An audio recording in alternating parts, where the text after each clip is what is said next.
mentioned is the difference between having all the lovely emotions one has. We all have, beauty of life is to have emotion, isn't it? I can share my love, I can share my feelings, I can share my empathy, sympathy, I can forgive someone. It's an emotion. But that emotion, in fact, is a blessing. To have an emotion is a blessing. But when that emotion goes out of control, you become an emotional person.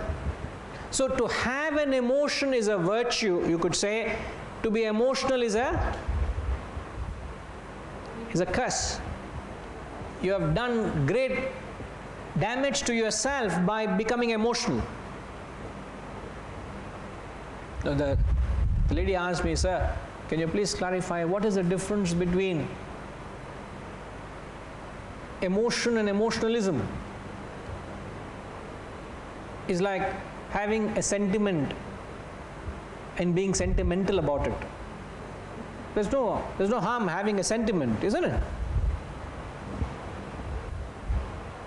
But there's something not right of being sentimental about it. In fact, the great Buddha said, a dry soul is the wisest soul. A dry soul is a very wise soul, he said. Dry means he didn't mean one who is devoid of emotion. What he meant is one who has a perfect control over his emotions. Now, what do you mean by control? Can anyone tell me?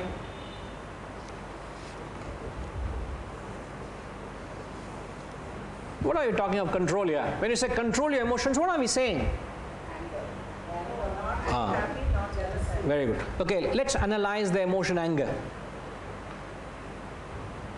We all agree that we can bring the worst out of a human when that emotion anger overwhelms us.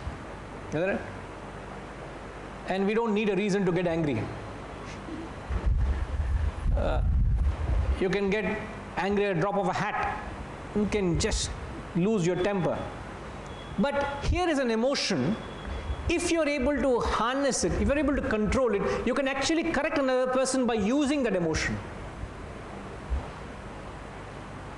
You can pull up a person. If someone is not behaving himself, herself, you will put on a stiff act. You will raise your voice, you will sort of throw tantrums just to drive home a message to a person, what you're doing is not right. Because there is no other way to correct that person. So what have you done? You have used the emotion, but you have never lost control over it. So emotion is a blessing if you have a control. But if you have no control over your emotion, is short of insanity. Now, how many of us can claim to have one's emotions under one's own control? Yet you have achieved so much in mastering the world. But the question is, have you mastered yourself? That's the mastery we're talking all about. Have you mastered yourself? Love for another person. But when you have that love, when you share that feeling, along with that feeling you carry a lot of expectations. You want your love to be reciprocated. You want your sacrifices to be acknowledged. And when somebody doesn't recognize or doesn't acknowledge your sacrifices you have done to your near and dear, what does it do? You get angry, it hurts. You become emotional. So you have one of the best of emotions, love. But yet love which should give more comfort to you causes more harm to you. Isn't it? In fact, you know who are the people who are causing most agony to you?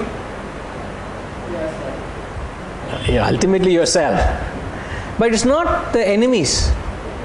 You have enemy. All of us have some fellow out there or some people out there or a group out there who may not appreciate or like or encourage what you do. Isn't it? But it's not the people who hate you causing as much agony. In fact, the people who love you and you love are causing more agony to you.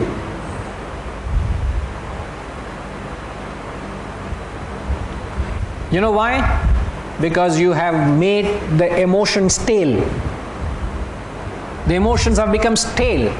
There's a saying in Vedantic study, your home should be the center, not the boundary of your love. Your family teaches you what is love. You wouldn't know what is love, you wouldn't know what is sacrifice before having a family, would you? You have a family, you have a kid, you know what it is to sacrifice your comforts and conveniences for their welfare. Isn't it? Before that you're a bachelor, you only think of yourself. It's only my needs, I do what I think is right. If I don't think right, I wouldn't do it. But when you have a family, you have to accommodate their interests, their emotions, their feelings, and say, will it comfort them as well? You start to know what is love when you have a family. But having created a family, what have you done?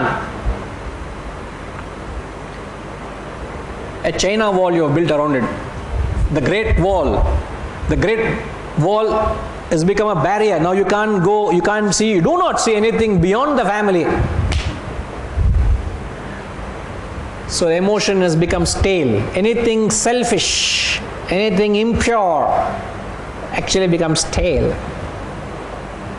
It hurts you. So love is hurting you because you've made it stale. You don't know how to use it. So we're talking about a force to garner your energies for the betterment of yourself and others.